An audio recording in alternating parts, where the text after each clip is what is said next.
আমরা আকাশিয়া দাখিল মাদ্রাসার শিক্ষক স্টাফ কর্মচারী যারা আছি আমাদের পক্ষ থেকে ওনাদেরকে আজকে সাদরে গ্রহণ করতে যাচ্ছি। পাশাপাশি আমরা আল্লাহ পাকের দরবারে শুকরিয়া আদায় করি যে আল্লাহ পাক আমাদেরকে দুজন শিক্ষক আমাদের জন্য আল্লাহ তাআলা ব্যবস্থাপনা করেছেন এবং আমরা পেয়েছি। তো আমাদের পক্ষ থেকে ওনাদেরকে মুবারকবাদ জানাই, স্বাগত জানাচ্ছি। আজকে তারা আনুষ্ঠানিকভাবে এখানে যোগদান করবে এবং আমাদের যে হাজিরা খাতা আছে সেখানে তারা স্বাক্ষর করবেন। আজকে দিনটি থেকে তাদের শুরু। আমি তাদের উভয়ের শুভকামনা করছি যে পেশায় আজকে তারা এখানে যোগদান করছেন। মানুষ মানুষ বা না মানুষ বর্তমান সমাজে বা আমাদের রাষ্ট্র ব্যবস্থাপনায় এটা একটা সম্মানের জায়গা।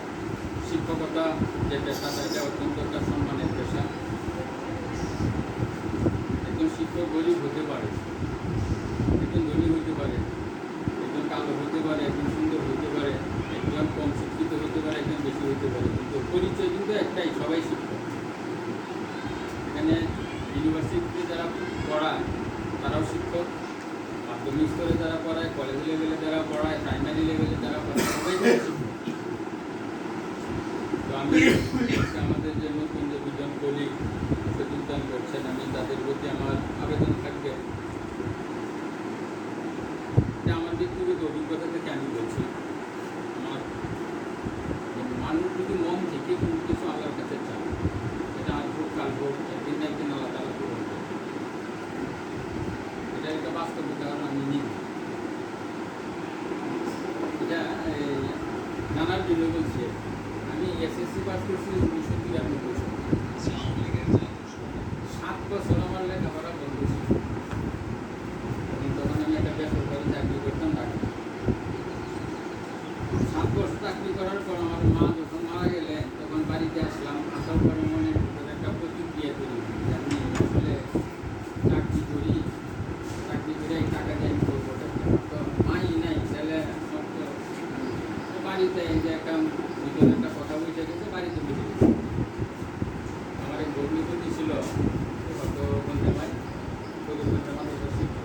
উনি আমাকে বললেন যে জীবন ওইভাবে যাবে না, জীবন যত একদিনের না, 2 দিনের না, অনেক দিনের। তো ওইভাবে চিন্তা করতে হবে, কাজ করতে প্রাইভেট করানি শুরু করে, যে বাইরে যাওয়ার দরকার নাই, বাড়ি থেকে প্রাইভেট করানি শুরু করে। তাই গেল যে প্রাইভেট করানি শুরু করলাম। এরপরে মনের ভিতরে একটা লেখাপড়ার দিকে আবার করা যায়।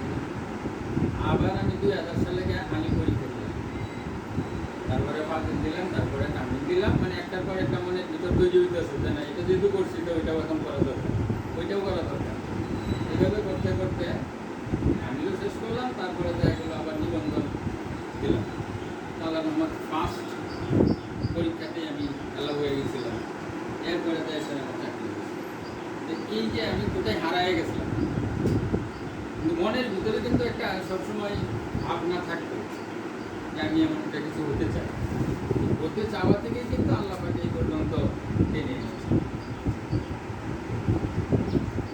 এই পেশাটা থেকে আমি যেখানে ছিলাম ওখান থেকে আমি এই করতে গেলাম।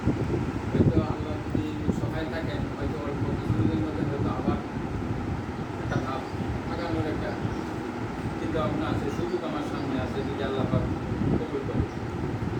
এখান থেকেই যেহেতু শুরু থেকেই যদি আমার পরিকল্পনাটা, মন মানসিকতাটা যদি আমার ভালো হয়, আর এটাকে যদি আমি আদর করে নিতে পারি, এখানে থেকে অনেক বড় হওয়া সম্ভব।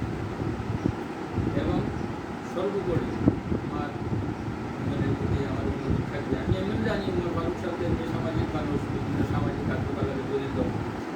আর আমার যে বোন আসছে তারাও ছাত্র সমাজ, বর্তমান তো দেশ হলো ছাত্র সমাজের হাতে, তারাও এটা ভালো বুঝেন।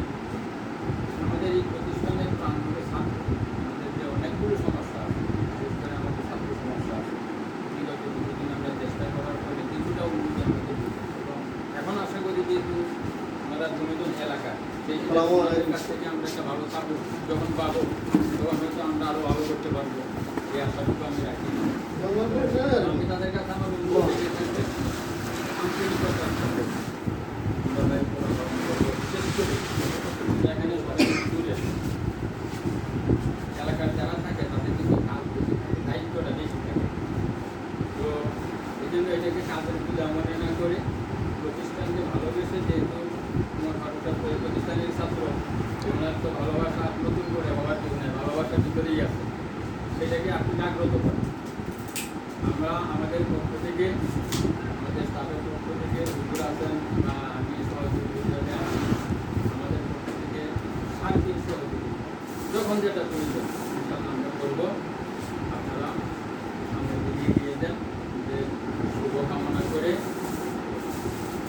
আর পাশাপাশি আপনাদের কাছে আমার একটা আবেদন থাকে, এখানে অনেকে শিক্ষক আছেন যারা পুরাতন শিক্ষক আছেন, চাকরি নিতে গেলে অনেক সময় আমাদের দেশে এই একটা প্রথা ছিল, বিশেষ করে বদলা অনেক টাকা পয়সা খরচ করতে, যেটা এক ধরনের গুন্ডাবাজার মতো দিতে হয়েছে আমাদের।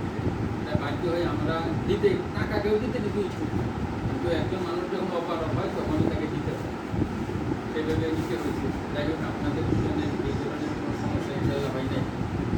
আপনাদের মেধা এবং যোগ্যতা দিতে আপনি পাইছেন, আল্লাহ তাআলা আপনাদেরকে কবুল করছেন। তো আসলে মাদ্রাসার অবস্থা তো আপনারা হয়তো আপনি জানেন না, অবশ্যই জানেন, ভালো জানেন যে কী অবস্থায় মাদ্রাসা আছে। আমাদের মাদ্রাসা থেকে এটা বসবো মানুষগুলো দুই যায়, এই চেয়ারগুলো পর্যন্ত এই অবস্থানে এই মাদ্রাসায় আছে। আপনাদের কাছ থেকে আমি সার্বিক সহযোগিতা চাচ্ছি এবং আমরাও আপনাদের কাছে সহযোগিতা করা দরকার ইনশাআল্লাহ করবো, এই আশা ব্যক্ত করে সকলের